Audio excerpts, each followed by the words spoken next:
your hands where I can see them. Step away from the register. Now. Officer, hands are up. I work here. Brent told me to do the cash. I don't care what he told you. Turn around. Hands behind your back. I'm complying. Check the schedule on the wall. Check the security footage. Stop talking. You want to get hurt? Move. Now. You're making a mistake. I'm not resisting. You're refusing to... Put your hands where I can see them. Step away from the register. Now. The command cut through the low hum of the oak and iron hardware store like a cracking whip. It was 10:15 a.m. on a bright Tuesday in July, the kind of morning that usually smells like sawdust and fresh paint. But right now, the air was thick with tension. Marcus Thorne, a broad-shouldered young man of 20, froze. His hands were hovering over an open cash drawer holding a stack of $20 bills he had been in the middle of counting for the mid-morning drop. He didn't drop the money. He didn't run. He didn't flinch. He slowly placed the bills back into the slot, raised his hands to shoulder height, palms open, and turned slowly to face the voice. Standing 10 feet away, hand resting ominously on the grip of his service weapon, was Officer Kyle Vance. Vance was 28 years old, wearing the uniform of the Metro Police Department, but he wore it like a costume he was still trying to grow into.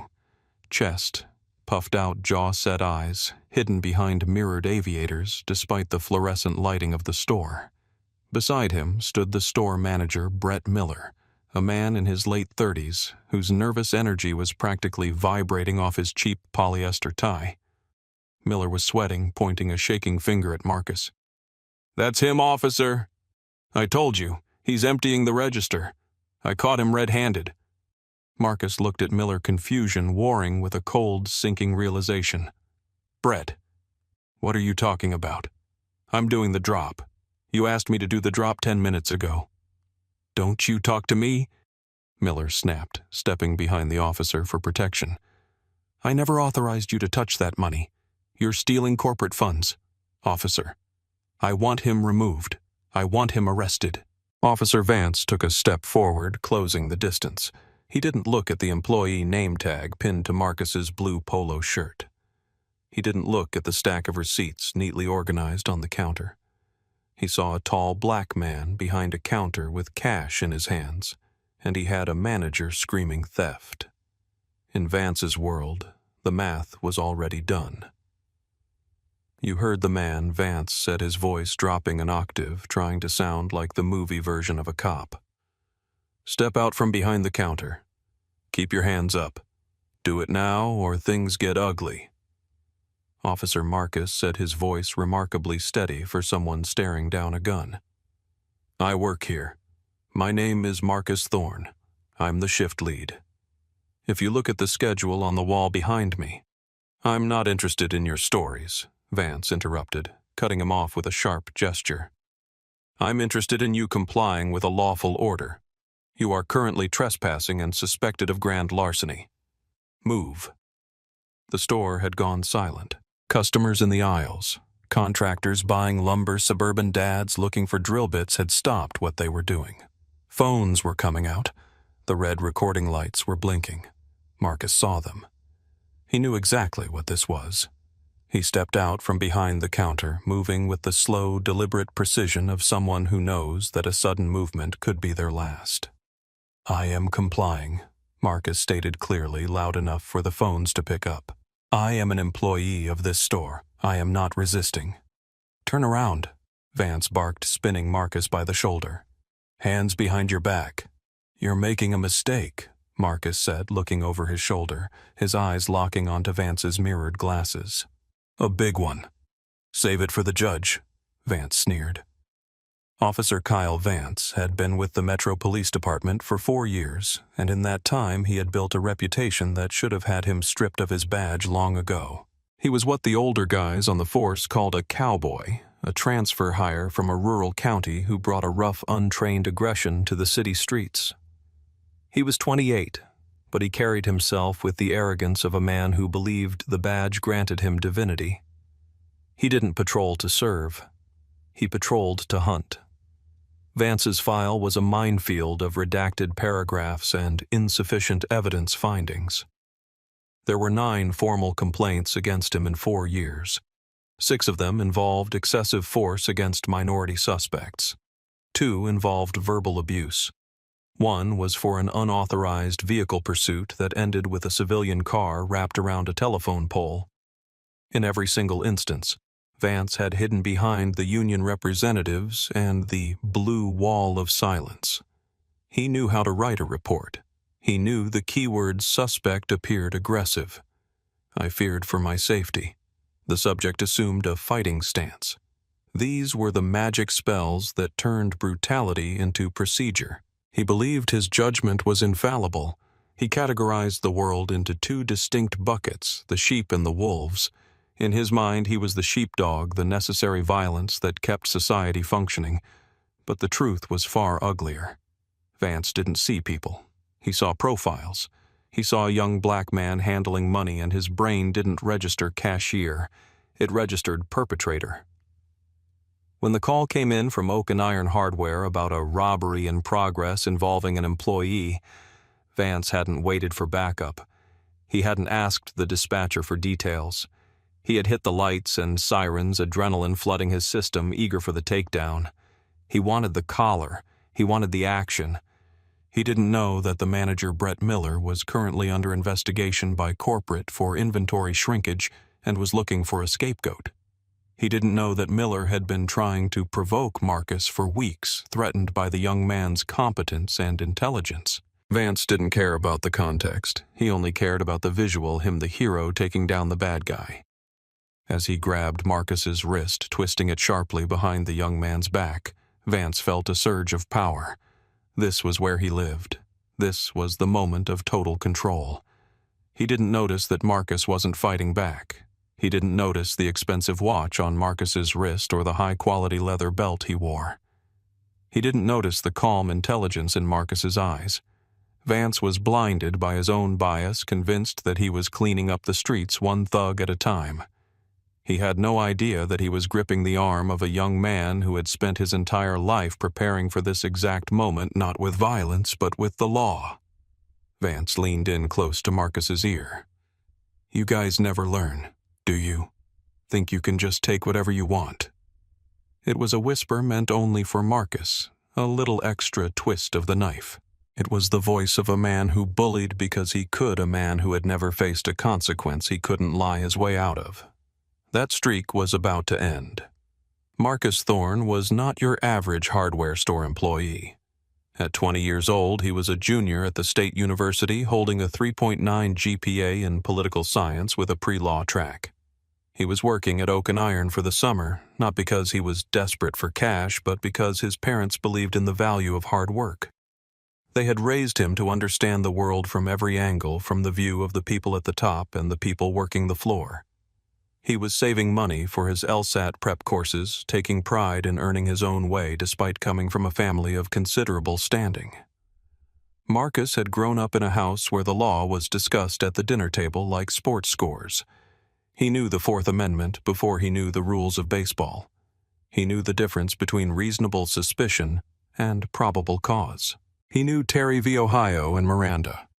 More importantly, he knew the reality of being a black man in America. His father, a district court judge, and his mother had given him the talk when he was 12. They had drilled it into him. Comply. Survive. Document. Sue later. As Officer Vance twisted his arm, Marcus felt the sharp pinch of pain in his shoulder, but he forced his breathing to remain even. His mind went into a cold, analytical mode. He was cataloging everything. Time.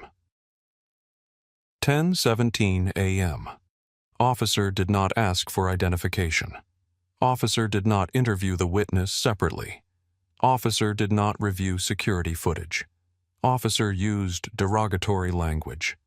No Miranda warning given. Marcus looked around the store. He saw Mrs. Higgins, a regular customer who bought birdseed every Tuesday, holding her phone up, her hand shaking. He saw the contractors by the lumber desk watching with grim expressions. He knew the cameras in the ceiling were rolling high-definition 4K cameras that had been installed last month. "Officer," Marcus said again, his voice projecting calmness he didn't feel. "My wallet is in my back right pocket. My identification is in there. It lists my address. It matches the employee file in the back office. If you check it, you will see that I am the shift lead."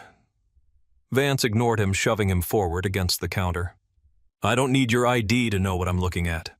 You're holding the bag. That's enough for me." Marcus tightened his jaw. He could have screamed. He could have told them who his mother was right then and there, but a part of him, the part that was studying to be a prosecutor, knew that he needed to let this play out just a little longer. He needed the violation to be absolute. He needed there to be no ambiguity about what was happening. If he dropped his mother's name now, Vance might back off, claim it was a misunderstanding, and slither away to harass someone else next week. Marcus realized with a heavy heart that he had to be the example. He had to let the trap snap shut. "I am asking you to verify my employment," Marcus said, speaking for the record. "I am asking you to view the security footage which shows Manager Miller handing me the keys to the register 10 minutes ago. Are you refusing to investigate exculpatory evidence?"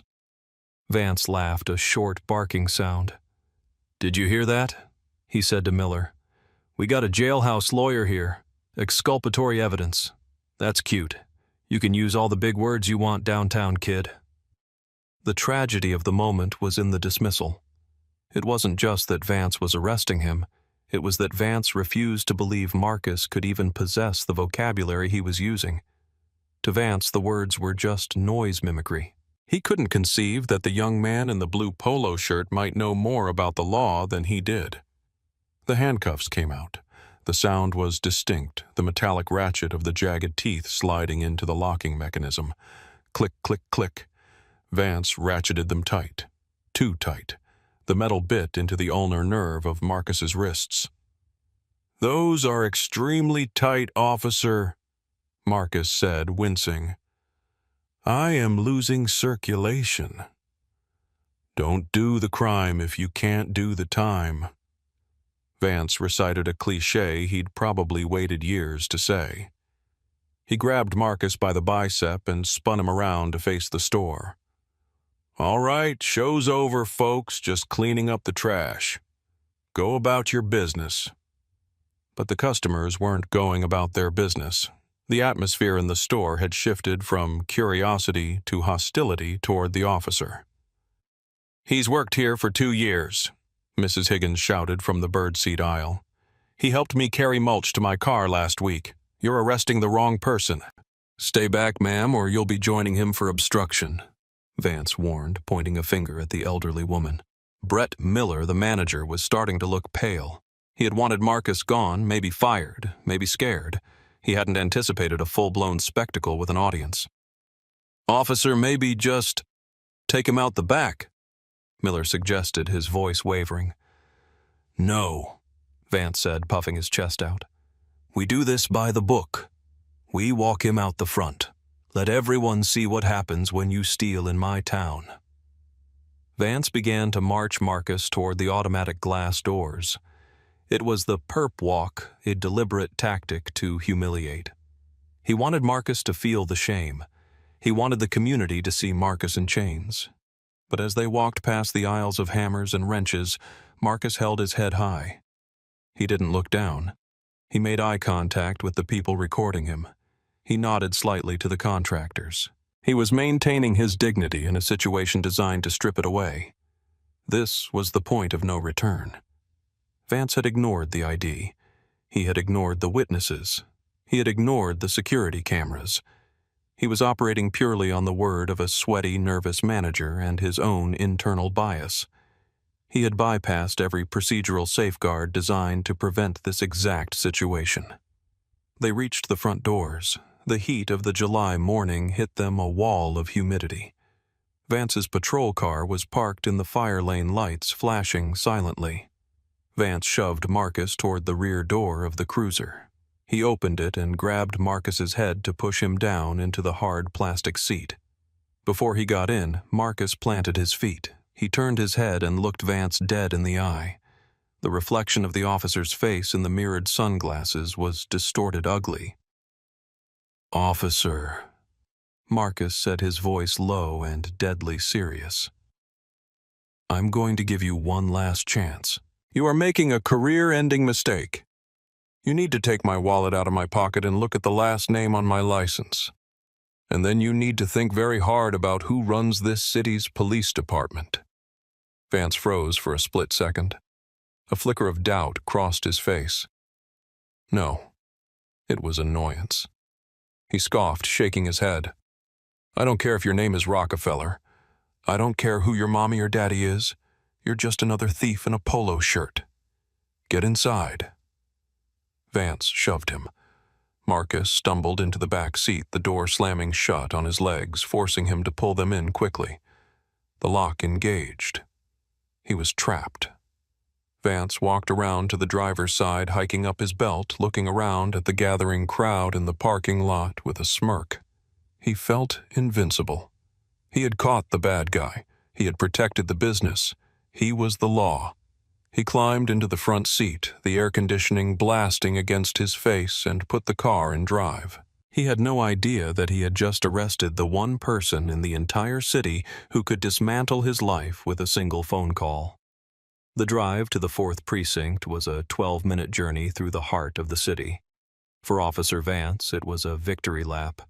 He spent the time glancing in the rearview mirror, lecturing his prisoner. "You know, you kids are all the same," Vance said, one hand on the wheel, the other tapping on the console. "You think because you got a little job, you can skim off the top. Think no one's watching. That's the problem with your generation. No respect for property. No respect for the law." Marcus sat in the back, the hard plastic seat digging into his spine, his hands growing numb from the tight cuffs. He stared out the window, watching the city pass by. He didn't respond. He didn't argue. He was done talking to Officer Vance. He was counting the streets. Main Street, 4th Avenue, turning onto Oak. "Quiet back there now, huh?" Vance chuckled. "Yeah, that's what happens. Reality sets in. You're thinking about that jail cell. You're thinking about how you're going to explain this to your mama." Marcus closed his eyes for a second. "Oh, you have no idea," he thought. They pulled into the precinct sally port. The heavy steel gates rolled down behind them, sealing them inside. Vance killed the engine. "Let's go. Don't give me any trouble, and maybe I'll put in a good word with the judge. Tell him you cooperated eventually." Vance hauled Marcus out of the car. He marched him through the secure intake doors and into the main booking area. It was a busy Tuesday. Officers were typing reports, phones were ringing. The air smelled of stale coffee and floor wax. They walked toward the main desk. Sitting there was Desk Sergeant Thomas Pops Miller, no relation to the store manager. Sergeant Miller was a 60-year-old institution. He had been a cop since before Vance was born. He had creaky knees, a white mustache, and he knew every beat in the city. He also knew every family in the department. Vance walked up to the high desk, puffing slightly from the exertion. "Got a live one, Sarge. Grand larceny from the hardware store. Employee caught dipping in the till. Manager says he's been doing it for weeks." Sergeant Miller didn't look up immediately. He was finishing a form. "Name," he grunted. "Refused to give it at the scene." Vance lied. "But he's got ID on him." "I did not refuse," Marcus said, his voice ringing clear in the booking room. "Officer Vance refused to check it." Sergeant Miller stopped writing. He recognized that voice. It was a voice he had heard at department picnics. It was a voice he had heard debating politics at the chief's holiday parties. Slowly, Sergeant Miller looked up. He looked at Vance, looking proud and cocky. Then his gaze shifted to the young man in the handcuffs. The color drained from Sergeant Miller's face so fast it looked like he had been unplugged. His mouth opened, but no sound came out for a full 3 seconds. He stood up his chair, scraping loudly against the floor. "Marcus?" the sergeant whispered. "Hello, Sergeant Miller," Marcus said politely. "I apologize for the disturbance. I'm afraid there's been a significant misunderstanding." Vance looked between them, a frown creasing his forehead. "You know this kid, Sarge, one of your CIs." Sergeant Miller looked at Vance with an expression of pure, unadulterated horror. It was the look of a man watching someone pull the pin on a grenade and drop it in their own pants. "Vance," Miller said, his voice trembling. "Do you have any idea who this is? Just some thief from Oak and Iron?" Vance shrugged. "Why, that is Marcus Thorne." Miller said the name hanging in the air like a guillotine blade. "As in, Chief Regina Thorne." The silence that followed was absolute. The typing stopped. The phones seemed to mute themselves. Every officer in the room froze. Vance blinked. "Chief Thorne?" "My mother," Marcus clarified helpfully. "Is she in today? I believe she has a budget meeting at 11 Huzra, so she should be upstairs." Vance's face went from flush to a sickly gray. The blood rushed out of his head, leaving him dizzy. He looked at the handcuffs on Marcus's wrists. He looked at the calm, confident face of the young man. He looked at the sergeant, who was already reaching for the red phone on his desk, the direct line to the chief's office. "Oh!" Vance squeaked. It was the only sound he could make. The elevator ding at the far end of the hallway was usually a benign sound. Today it sounded like the tolling of a funeral bell. Sergeant Miller had made the call 30 seconds ago. "Chief, you need to come down to booking, now. It's Marcus." "No, ma'am, he's in cuffs." "Yes, ma'am. Officer Vance." Now the elevator doors slid open. Police Chief Regina Thorne stepped out. She was a woman of 55'9" with eyes that could cut glass and a presence that made grown men straighten their posture instinctively. She was not wearing her dress uniform. She was in a tactical polo and cargo pants ready for field inspection, which somehow made her look even more dangerous. She didn't run. She walked. Her boots struck the linoleum with a rhythmic, predatory cadence.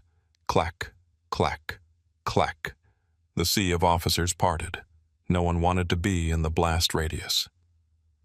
Vance was standing by the booking desk, paralyzed.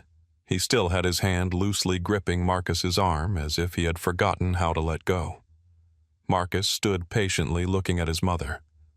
Chief Thorne stopped 5 feet away. She looked at Marcus. She checked him for injuries, a mother's instinct scanning for blood or bruises. Her eyes landed on the tight handcuffs digging into his wrists, the skin around them red and angry. Then she turned her gaze to Officer Vance. "Officer Vance," she said. Her voice was not loud. It was terrifyingly quiet. It was the eye of the storm. "Why is my son in handcuffs?" Vance opened his mouth. His throat clicked. "Chief, the call came in. The manager said..." "Did you investigate?" she asked, taking a step closer. He was behind the counter." "Did you verify his employment?" He wouldn't." "Did you check his identification?" The volume was rising now, the storm breaking. You thought." Chief Thorne's voice cracked like thunder. "You arrested a citizen of this city without probable cause, without verification, based on nothing but the word of a third party and your own bias. Is that what you thought? Chief, he was resisting." Vance tried a desperate, fatal lie. "Do not lie to me," she roared. "I know this young man. He has more respect for the law in his little finger than you have in your entire body. He does not resist. He knows procedure better than you do." She turned to Sergeant Miller. "Get the keys. Uncuff him. Now." Miller scrambled over the desk, keys in hand. He fumbled with the lock, his hands shaking. Click. The cuffs fell away. Marcus rubbed his wrists, grimacing. "Hi, Mom. Are you hurt?" she asked, her voice softening instantly as she looked at him. "Just some bruising. The cuffs were on pretty tight, and he twisted my shoulder a bit." Chief Thorne turned back to Vance. Her face was stone. "Badge," she said. "Chief, please, I was just following." "Badge," she screamed. "And your gun." Put them on the desk. You are done. You are relieved of duty effective immediately." Vance's hands were trembling so badly he almost dropped his weapon as he unholstered it. He placed the Glock and his shield on the countertop. He looked like a child who had been caught playing with matches, only now realizing the house was burning down. "You have the right to remain silent," Chief Thorne said, staring him down. "I suggest you use it. Get him out of my sight." Two senior officers stepped forward, grabbing Vance by the arms firmly, not gently, and escorted him toward the administrative offices for processing. He walked like a zombie, his career evaporating with every step. Chief Thorne turned to her son. She took his face in her hands. "I am so sorry, Marcus. I am so sorry." "It's not your fault, Mom," Marcus said quietly. "But if it happened to me, imagine what he's been doing to everyone else." She nodded, a dark determination settling in her eyes. "We're going to find out. We're going to find out everything." The fallout was swift, brutal, and public. Officer Kyle Vance was not just fired. He was prosecuted. The investigation ordered by Chief Thorne uncovered the body cam footage which Vance had forgotten to turn off in his arrogance. It showed everything: the refusal to check ID, the immediate escalation, the rough handling, the derogatory comments. It contradicted his written report in every way. He was charged with assault, false imprisonment, and official misconduct. He pleaded guilty to lesser charges to avoid jail time, but he was stripped of his certification. He would never work in law enforcement again. Brett Miller, the manager at Oak and Iron, fared no better. When corporate headquarters saw the news, police chief's son racially profiled at hardware store, they went into damage control mode. Miller was fired for making a false police report and for the inventory shrinkage that he had tried to pin on Marcus. He was sued by the Thorne family for defamation. He lost his house. He left town. The city settled with Marcus for $2.5 million. It was a record settlement for a wrongful arrest that didn't involve hospitalization.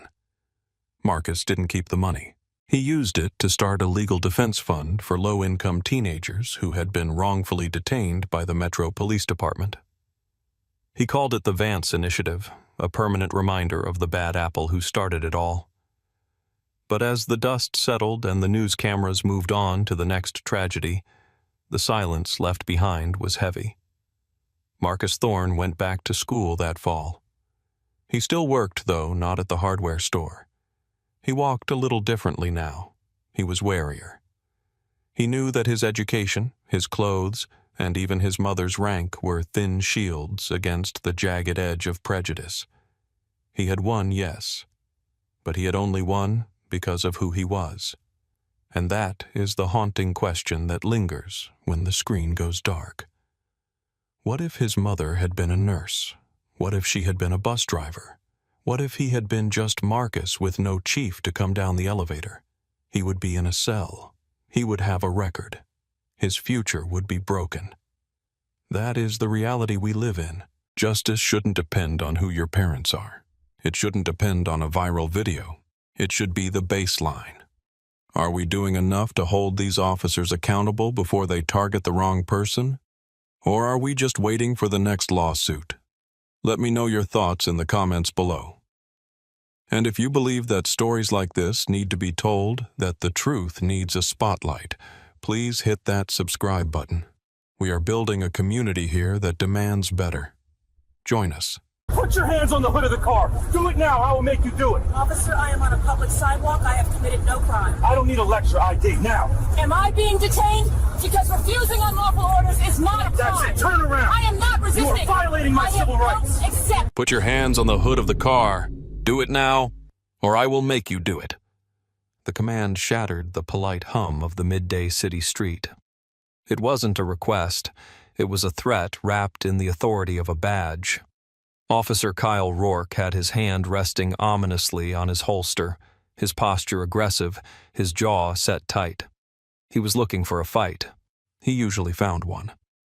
Rourke was 32 years old with 5 years on the force and a reputation that should have had him stripped of his duty belt years ago.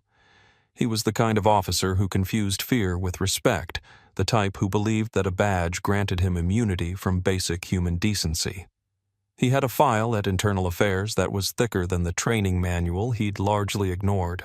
14 complaints in 5 years. Excessive force, abusive language, unlawful detainment. Most of them had been dismissed. He said she said scenarios where the badge always tipped the scale. The few that stuck resulted in paid leave, which Rourke treated as a vacation.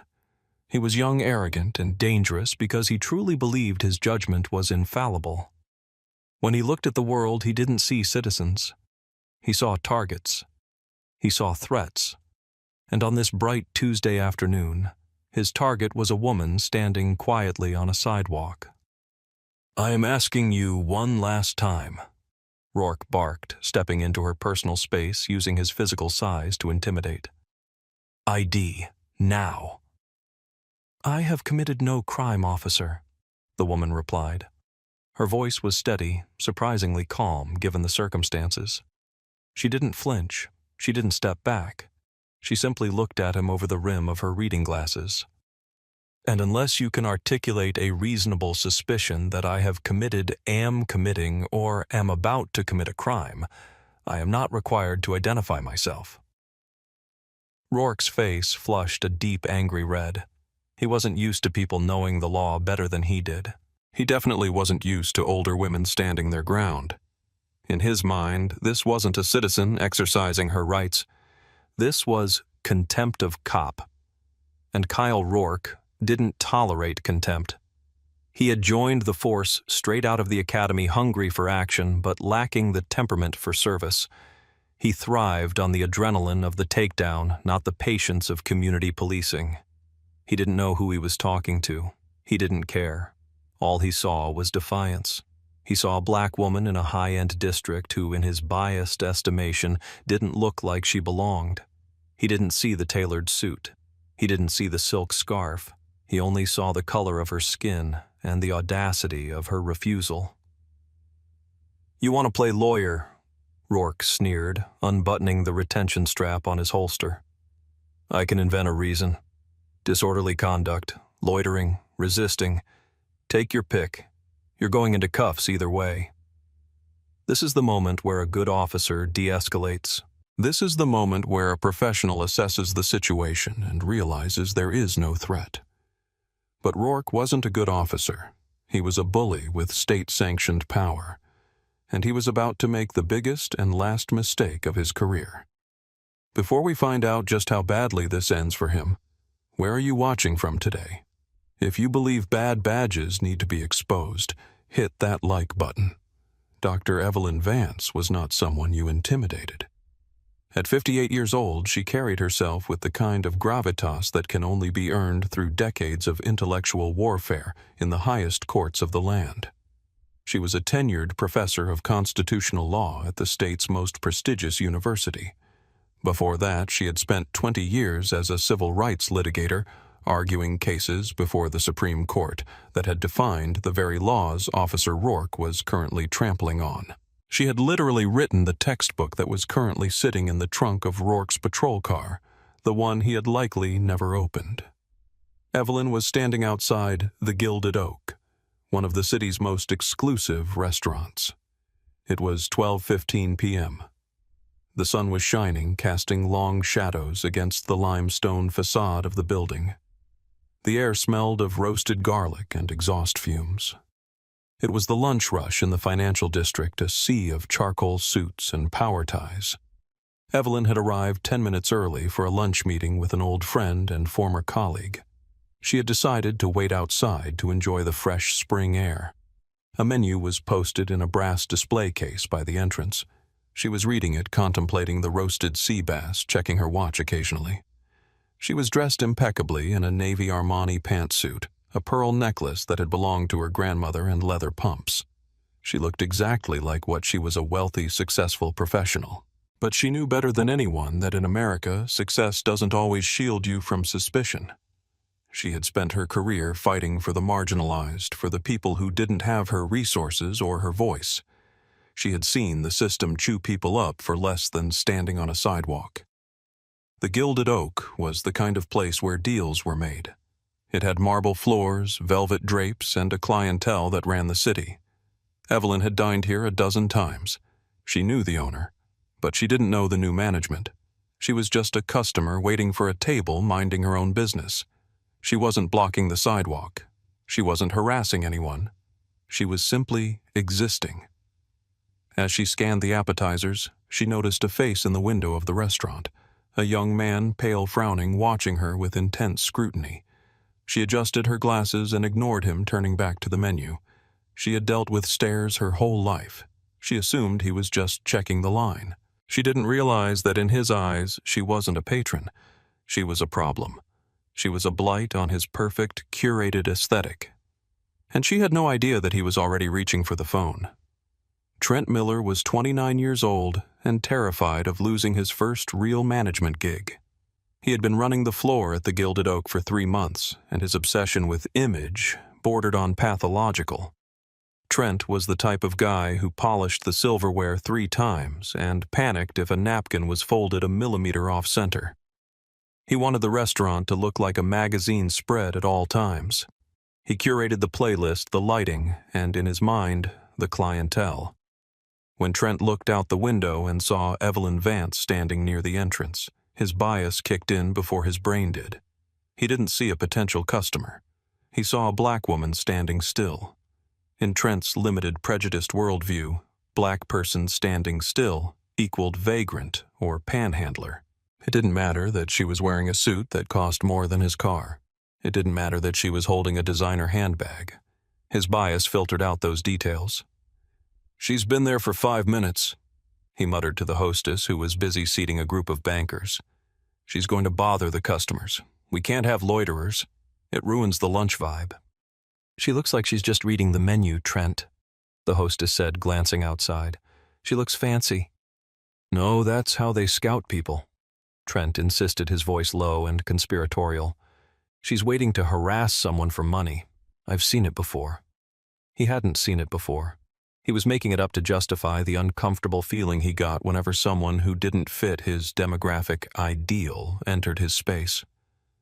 Trent watched her for another 2 minutes. Evelyn checked her watch again. To Trent, this looked suspicious. Was she timing security? Was she waiting for a victim? The narrative in his head spiraled. He needed her gone. He didn't want to go out there and ask her himself. That would require confrontation, and Trent was a coward. He preferred to use the police as his personal bouncers. He picked up the phone behind the host stand and dialed the non-emergency line, but his voice carried the panic of a 911 call. "Dispatch, this is the manager at the Gilded Oak. I need an officer dispatched immediately. We have a situation out front." "What is the nature of the emergency?" the dispatcher asked. "There is a woman refusing to leave." Trent lied. He had never asked her to leave. He had never even spoken to her. "She's loitering right by the door. She's aggressive, and she's making my customers feel unsafe. I think she might be intoxicated or disturbed." "Is she armed? Is she violent?" She's shouting at people," Trent added, layering lie upon lie to ensure a quick response.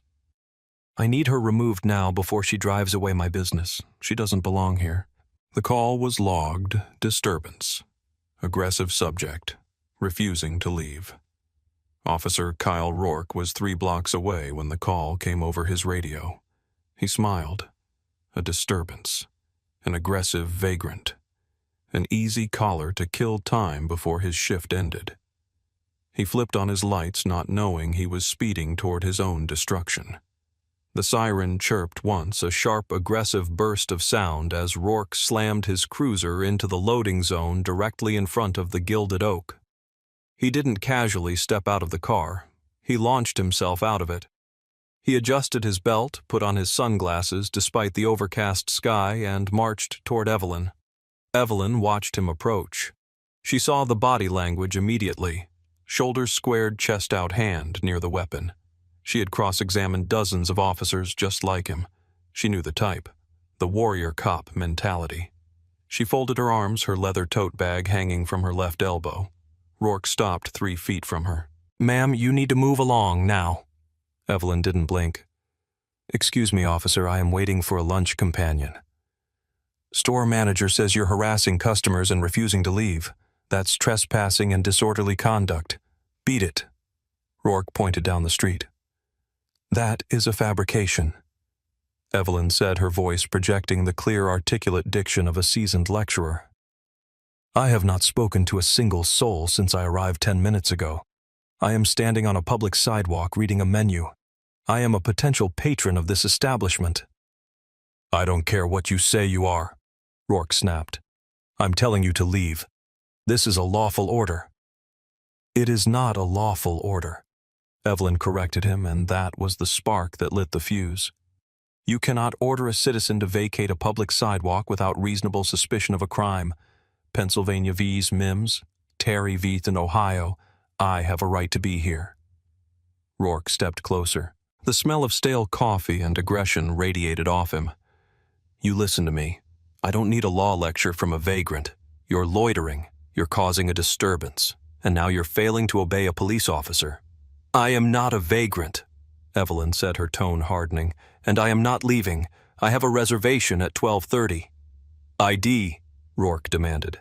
"Give me your ID." "No," Evelyn said.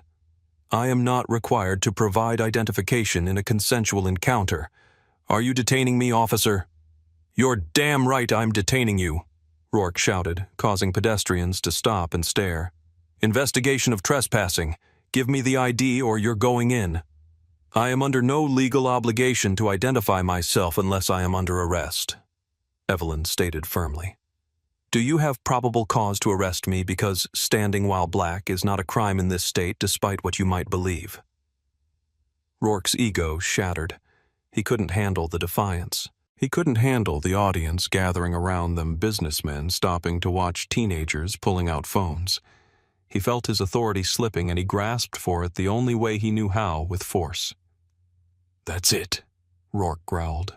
"Turn around." "Officer, I am warning you," Evelyn said, her voice dropping an octave, becoming deadly serious. "If you put your hands on me, you are violating my civil rights under the Fourth Amendment. You are about to make a mistake that will cost you your badge and the city millions of dollars." "Turn around!" Rourke screamed, grabbing her left arm and twisting it behind her back. Evelyn winced in pain as her shoulder joint was torqued, but she did not fight. She knew better than to resist physically. "I am not resisting," she shouted clearly for the cameras. "I am complying. I am Dr. Evelyn Vance, and I am being unlawfully arrested." The crowd was buzzing now. "Hey, take it easy on her," a man in a suit called out. "She didn't do anything," a woman yelled, holding her phone high. Rourke ignored them all. He slammed the handcuffs onto Evelyn's wrists, tightening them aggressively. The metal bit into her skin. He shoved her forward, pressing her against the dirty hood of his patrol car. "You want to quote the law," Rourke hissed in her ear. "Quote it from the back of the cage." Trent, the manager, was watching from the window, a smug smile on his face. He thought he had won. He thought the problem was being taken out with the trash. He had no idea he was watching the demolition of his own life frame by frame. "Officer," Evelyn said, her face pressed against the warm metal of the car. "Reaching into my purse to find my ID now would be dangerous for me given your temperament. But my wallet is in the front pocket. If you check it, you will see my university faculty ID and my bar association card." "Shut up," Rourke said. He patted her down, an invasive rough search that was completely unnecessary for a non-violent arrest. He grabbed her purse and threw it into the front seat of his car. He didn't check the ID. He didn't want to know. He opened the back door and shoved a 58-year-old professor of law into the cramped plastic seat of a police interceptor. "You're done," Rourke said, slamming the door.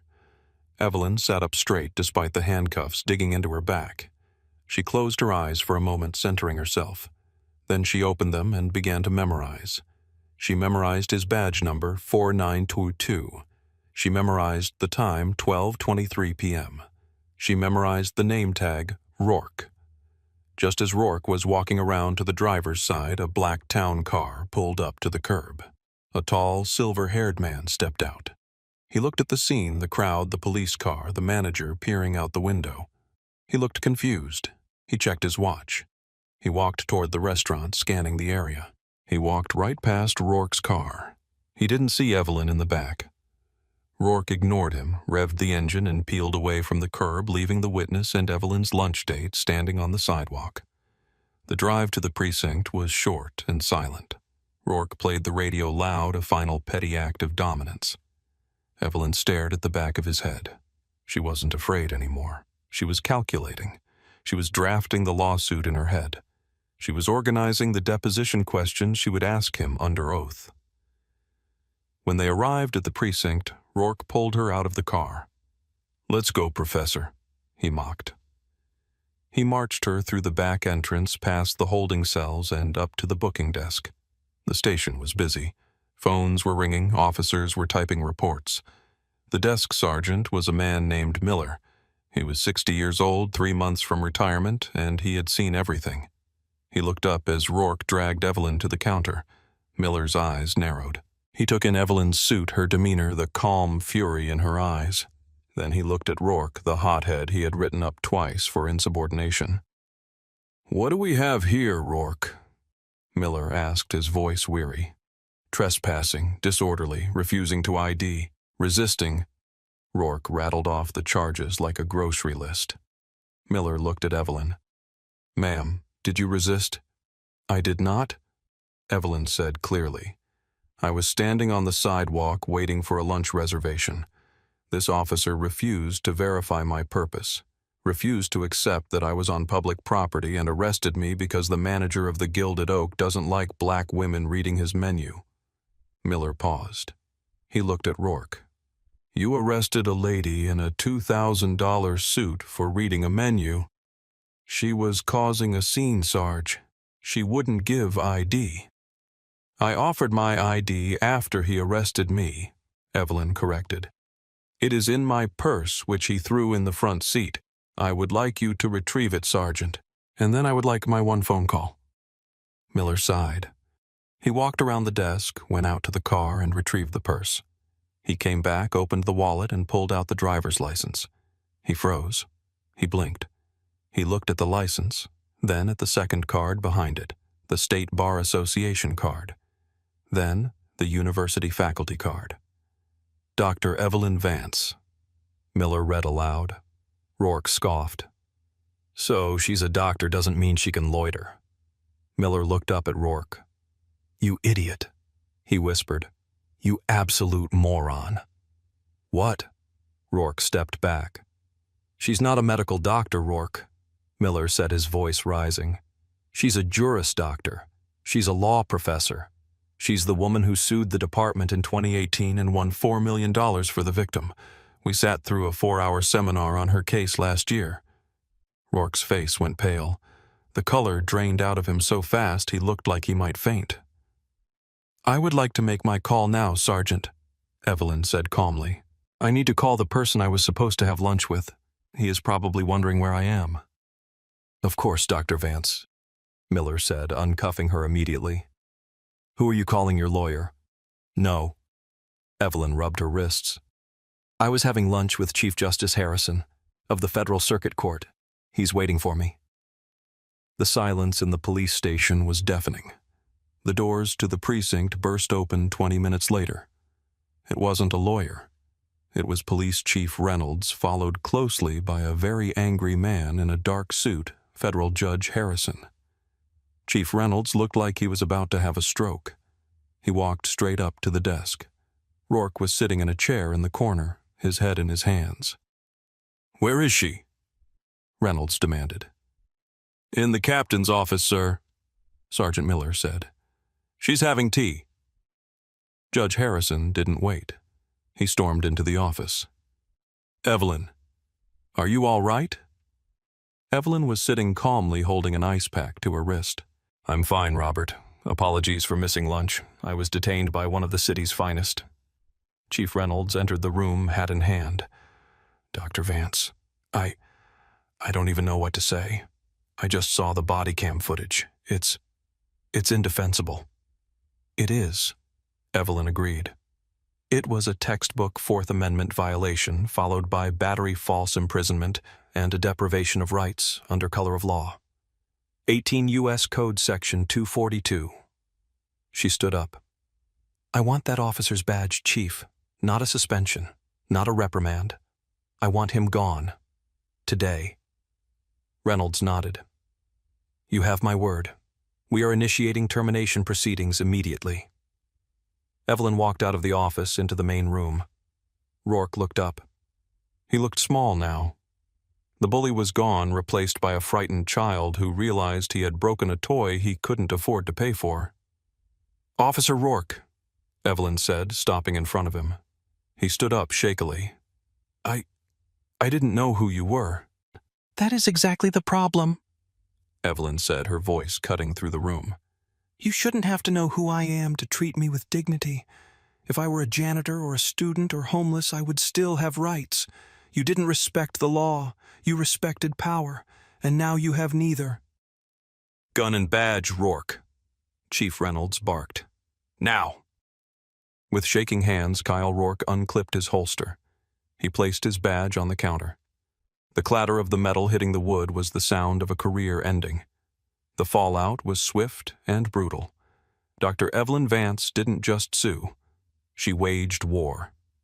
The lawsuit named the city the police department officer Rourke the Gilded Oak and its manager Trent Miller. The video of the arrest filmed by the bystanders went viral within hours. Law professor arrested for reading menu was the headline on every national news station. Trent Miller was fired the next morning. The owner of the Gilded Oak issued a public apology, donating $100,000 to the NAACP Legal Defense Fund to try and save the restaurant's reputation, but the damage was done. The restaurant closed 6 months later due to the boycotts. Trent was blacklisted from the hospitality industry in the city.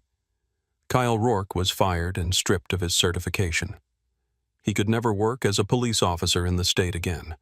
He was also personally named in the civil suit. He lost his house to pay the legal fees. The city settled with Dr. Vance for $3.5 million to avoid a trial they knew they would lose. Evelyn took the money and started a scholarship fund for underprivileged law students. 6 months later, Evelyn returned to that same street. A new cafe had opened where the Gilded Oak used to be. She stood on the sidewalk reading the menu. A young beat cop walked by. He saw her. He recognized her. He smiled and nodded. Good afternoon, Dr. Vance, he said respectfully. Good afternoon, officer, she replied. She had won, but the victory was bittersweet. She knew that for every Evelyn Vance who could fight back there were thousands of others who couldn't. Knowledge is power. Knowing your rights is your shield. But a shield only works if the person swinging the sword fears the consequences. That day, Evelyn Vance made sure they felt the fear. We have to ask ourselves, why does it take a law professor to survive a traffic stop? Why is politeness expected from the citizen while aggression is accepted from the officer?